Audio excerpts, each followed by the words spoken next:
वालेंद्र शुक्ला जी, लोकसभा चुनाव में जिस तरह से मध्य प्रदेश में कांग्रेस दावा कर रही है और आंतरिक सर्वे भी है कि 10 सीटों पर लगभग बहुत मजबूत स्थिति में कांग्रेस पार्टी है और डेंजर जोन में रीवा लोकसभा क्षेत्र भी है। आपका क्या मानना है?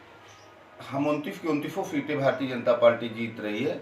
रीवा में तो कोई टक्कर ही नहीं है। नहीं, यहाँ जैसे अजय सिंह राहुल का लगातार दौरा हो रहा है और कांग्रेस के जो प्रत्याशी हैं वो जिताऊ प्रत्याशी के रूप में माने जाते हैं। जैसे सिमरिया विधानसभा में टिकट लेकर आए 2 दिन में और सब चुनाव भी जीत गए।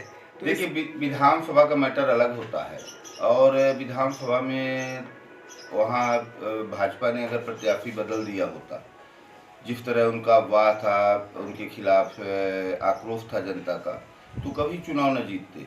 जहाँ सवाल अजय सिंह जी का है, अजय सिंह एक जात के नेता है, ठाकुरों के वो नेता हैं।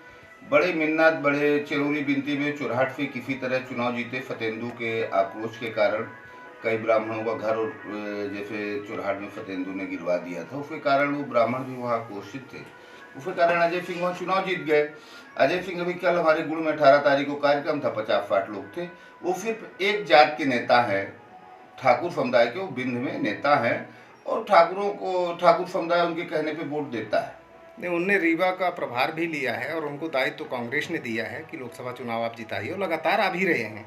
और जिस तरह का वातावरण देखने को मिल रहा है तो लगता है कि कांग्रेस पार्टी मैदान में इस बार मुस्तैदी से टिकी है। देखिए, मोदी जी, माननीय देश के प्रधानमंत्री और प्रदेश के मुख्यमंत्री मोहन यादव जी का इतना बड़ा प्रभाव है हमारे मध्य प्रदेश में कि जनता पूर्ण रूपेण मूड बना के बीजेपी में है और एक तरफा भारतीय जनता पार्टी का यह माहौल बन चुका है। जिस तरह कांग्रेस पार्टी ने राम मंदिर का न्योता ठुकराया है और पूरे रीवा जिले में रोडों का जाल बिछा है, विकास की गंगा बह गई है, माननीय मंत्री राजेंद्र शुक्ला जी ने विकास किया है, इससे जनता का एक तरफा माहौल है भारतीय जनता पार्टी के पक्ष में। कांग्रेस कहीं लड़ाई में ही नहीं है दूर दूर। कांग्रेसियों का कहना है कि आप लोग राजेंद्र शुक्ल मंत्री जी की प्रतिष्ठा बचाने में जुटे हुए हैं। इन सब बातों में क्या सच्चाई है? देखिए, यहाँ मंत्री जी चुनाव नहीं लड़ रहे हैं, यहाँ नरेंद्र मोदी चुनाव लड़ रहे हैं। हम यहाँ देश के प्रधानमंत्री बनाने का चुनाव हो रहा है, तो यहाँ चुनाव माननीय प्रधानमंत्री जी चुनाव लड़ रहे हैं, तो जनता नरेंद्र मोदी को वोट दे रही है, ना कि राजेंद्र शुक्ला को वोट दे रही है, ना जनार्दन मिश्रा को वोट दे रही है। वो तो सिर्फ मोदी जी को वोट दे रही है जनता। यहाँ बसपा जो है 3 बार सांसद दे चुकी है रीवा की जनता, और इस बार भी तगड़ा कैंडिडेट बताया जा रहा है बसपा से।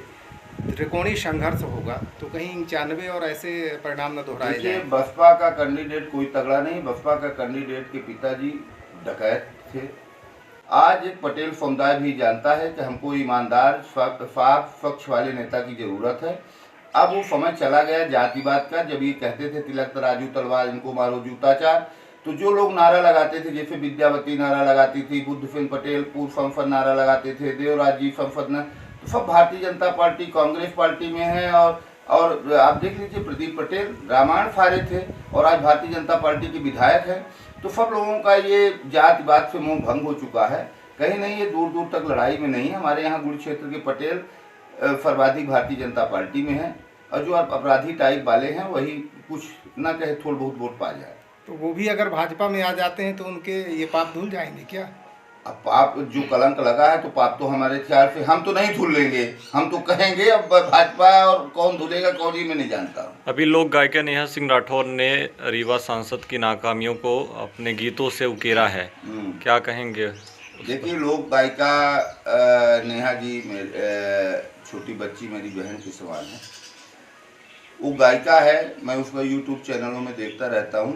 मेहनत करके, संघर्ष करके यहाँ तक पहुँची। मैं उसके बारे में जानता नहीं हूँ, जो चैनलों में देखा हूँ। और उसको जो बताया गया वो गा दी, पैसा पाई गा दी। जहाँ उन्होंने कहा रीवा में कुछ नहीं बा, रीवा में एयरपोर्ट बा, रीवा में 12-15 ट्रेन चल रही बा, रीवा में चारों तरफ फ्लाईओवर बन गए बा, रीवा में हॉस्पिटल बड़ी बनी बा, अपराधीन के अड्डा खत्म बा, चोर जब उनके हथकड़ी लगी रही कर रहे हम चोर है, वो सब सिलेंडर होके राजनीति में आ गए बा। तो रीवा में तो विकास की गंगा है, अपराधी के पिजड़ा में घुस गए बा। तो रीवा में तो चारों तरफ विकास की गंगा बही है। उसको क्या मालूम कि रीवा में का बा। चुनाव प्रचार का अंतिम दौर चल रहा है, लगभग बहुत कम समय बचे हैं।